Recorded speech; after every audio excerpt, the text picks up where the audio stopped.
Olá, boa tarde. Boa tarde a todos, boa tarde a todas. Estou aqui de volta no canal para falar de novo de coronavírus, tá? Antes da gente continuar o vídeo, curta o vídeo, compartilhe, se inscreva no canal se vocês quiserem, para que a informação ande mais rápido. O que eu vou falar um pouco sobre diagnóstico e tratamento. Para quem não me conhece, eu sou Mário Cato, sou médico. Hoje, falando aqui com vocês como médico sanitarista e dizendo da minha área que é muito do diagnóstico e tratamento. Porque isso é o médico faz, mas não é só o médico. Quem tem que fazer diagnóstico e tratamento também é o médico, o Ministério da Saúde e as secretarias de saúde e o governo, que é o presidente, governador e prefeito, tá bom? Mas vamos pensar no coronavírus. O médico, quando ele faz o diagnóstico com sinais clínicos principalmente. Tosse, febre, falta de ar, tá? Dos sintomas mais comuns, mas é isso, mas esses sintomas vão ser importantes. E como eu faço o diagnóstico também? Eu vou fazer o diagnóstico quando eu tenho teste, quando eu posso fazer o exame. Então, ou eu faço o diagnóstico pelos sinais clínicos ou por exames, para confirmar se o paciente está ou não com o coronavírus. E aí, qual é o tratamento que eu posso fazer? Quando o paciente é grave e eu preciso hospitalizá-lo, eu vou dar suporte ventilatório, medicações de acordo com cada caso, de acordo com a literatura, de acordo com os consensos científicos, ciência. E eu tenho que tentar, nesse tratamento, fazer a redução da transmissão. O que é redução da transmissão? Eu vou colocar esse paciente em quarentena. Eu vou colocar ele isolado. Então, isso é um resumo do que a gente deveria fazer como médico, tá? Mas aí, quando eu vou fazer disso, eu preciso que o Ministério da Saúde, ou a Secretaria de Saúde, estadual municipal, consiga fazer o diagnóstico correto do que eu tenho de teste disponível. E pasmem, o Brasil não tem teste disponível. Eles compraram uma quantidade de testes, mas é que é mínima. A gente não consegue testar os pacientes. Para vocês terem uma ideia, a gente deve estar testando mais ou menos, de cada caso confirmado, eu sinceramente acho que a gente deve estar testando 20%. Por que 20%?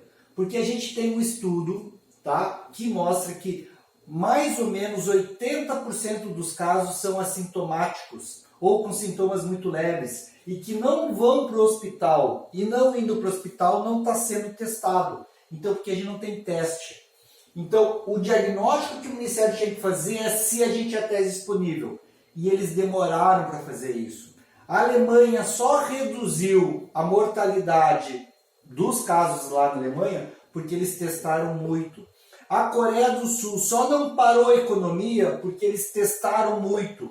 E essa foi uma falha de diagnóstico terrível do Ministério da Saúde. Ele também precisa fazer o diagnóstico de leitos, de UTI, para ver se a gente tem uma rede hospitalar adequada. É isso que a Alemanha fez. Ela, quando ainda a epidemia, ainda não era pandemia, estava isolada na China, mas se sabia que ia chegar na Europa, a Alemanha já foi organizar testes, leitos e UTI. Então esse é o diagnóstico que o Ministério da Saúde tinha que fazer. E a partir disso, percebendo também disso, se tem uma redução da transmissão, o Ministério da Saúde tem que recomendar a quarentena, que, pasmem, quase todos os países do mundo recomendam fortemente a quarentena.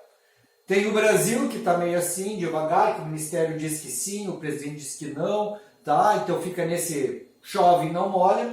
Tem uma tal de Bielorrússia, tá? Que o segundo presidente lá diz que vodka cura o coronavírus, mas é isso, ponto. Então a quarentena é para reduzir a transmissão. E reduzindo a transmissão, eu diminuo a necessidade de UTI. Diminuindo a necessidade de UTI, eu diminuo o quê? As mortes. Mas o tratamento que o Ministério da Saúde tinha que fazer era aumentar a estrutura, aumentar o número de testes e aumentar a quantidade de EPIs. O que é EPI? é equipamento de proteção individual. Quando eu vou atender um paciente, eu preciso de luva, avental, touca, máscara, óculos. A gente está em falta desse material. Na UTI, eu preciso de outro equipamento. Quando eu estou na UTI, eu preciso de macacão impermeável, com touca, com quase um capacete, a gente chama é um óculos de proteção especial, e a gente está em falta. Por quê? Porque esse tratamento que o Ministério da Saúde deveria fazer, ele não fez. E o governo, o que tem que fazer? O governo tem que pensar em medicamento? Não! O governante, na maioria dos casos, não é médico. Ele não tem que pensar em medicamento. Quem pensa em medicamento é o médico. Quem pensa em medicamento são as universidades, os hospitais que vão fazer a pesquisa. Então, se tem algum medicamento que é indicado ao tratamento, quem vai decidir isso é o médico. São os conselhos regionais, o Conselho Federal, é a universidade, os centros de pesquisa, não é o governante. O que o governante tem que fazer? Ele tem que fazer o diagnóstico social do país, do estado, do município. E entender que com a quarentena, para reduzir transmissibilidade, sim, eu vou ter uma queda de arrecadação. Sim, eu vou ter uma estagnação econômica. Sim, eu vou ter uma queda de consumo. Sim, eu vou ter uma queda na produção. Sim, esse é o diagnóstico, claro. E entender que com tudo isso vai trazer uma repercussão social enorme, enorme. Mas aí ele tem que pensar em remédio? Não, o tratamento que o nosso presidente tinha que dar não era falar em medicação. Era, qual o suporte para a população? R$600? Que piada! Piada R$600. Estados Unidos tem pago uma bolsa para pessoas de $1.200, que equivale a R$5.000 e um pouquinho mais, tá? Então, esse suporte à população é para todos. Pensar no suporte para a população de rua, que hoje não tem mais o que comer. Se a gente que é da classe média tem dificuldade, imagina o mais pobre. Imagina a empregada doméstica, o pedreiro, tá? Que não tem a carteira assinada. Então, esse é o suporte que ele tinha que dar. Esse é o tratamento que o governo tinha que dar. O governo também tinha que pensar um tratamento para a empresa. Porque não pode só dar o suporte para a população mais pobre, porque é isso que eles deram, essa pequena esmola de R$600, e deixar o empresário de fora. Fazer um programa de empréstimo, de linha de financiamento para o empresário, com um monte de pré-requisitos, sendo que a maioria dos empresários não vão conseguir aderir a isso, porque tem que estar, não pode ter nenhum boleto atrasado, tem que estar tudo ok, isso, aquilo. Que realidade eles vivem? O pequeno empresário tem dificuldade financeira, sim. Duvido que não tenha um pequeno empresário que não tenha um boleto atrasado, que tenha dificuldade de crédito. E aí deixar crédito só para quem tem um nome super limpo? Impossível. A gente vai quebrar um monte de pequenas empresas. Então, suporte aos empresários está faltando. Está faltando. Na Europa, os governos estão ajudando com 80%, 90% do salário do empregado para as empresas. Estão isentando de água, de luz, de telefone. Estão abolindo momentaneamente o aluguel, o financiamento imobiliário, porque isso ajuda não só a população mais pobre, mas o mais pobre, a classe média, o empresário pequeno, médio, porque isso é importante. Segunda coisa que o governo tem que fazer, ele tem que taxar a grande fortuna, porque é inadmissível num país onde banco vem levando lucros exorbitantes ano após ano e no início da crise, o único realmente ajudado até agora foi os bancos.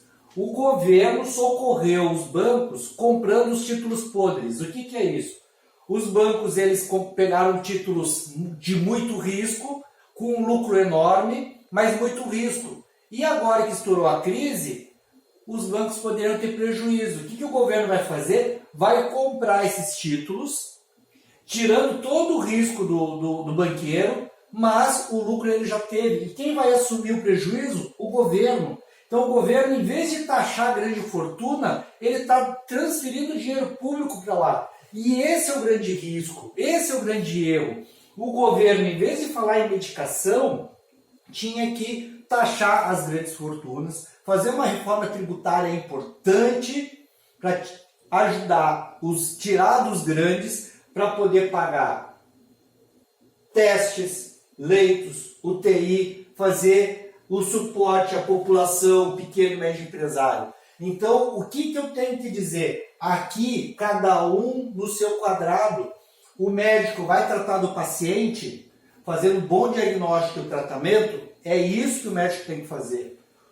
O Ministério da Saúde e as secretarias de saúde vão ter que fazer o quê? Fazer o diagnóstico do sistema de saúde e fazer os tratamentos, dar o que o sistema de saúde necessita. Essa é a função do gestor de saúde. E os governos têm que entender da questão social e dar o suporte para a população, empresas, povo, todos. Tá? Então, aqui cada um no seu quadrado. E também tem uma outra pessoa, um outro ente que é importante aqui, que é você, população. Qual é a função que você tem? Entender tudo disso e ficar em casa. Porque se a gente não ficar em casa, a gente pode... Esqueçam, a gente vai demorar muito para recuperar. Porque na nossa economia globalizada, o que a gente depende da China, dos Estados Unidos, da Europa, do comércio internacional, não tem jeito, está todo mundo parado. A China vai ter, parece que ter 13% de queda do PIB deles. A Europa, a mesma coisa. Eles não vão retomar o comércio como antes. A gente também não vai conseguir. Então não é a gente voltando para a rua e tentando trabalhar que a gente vai ter. De qualquer forma, a questão social, econômica, ela vai ser importante. E o governo tem que fazer disso. Então você tem que cuidar da sua família, de você, e ajudar o seu vizinho, ajudar a sua comunidade, a sua cidade, ficando em casa.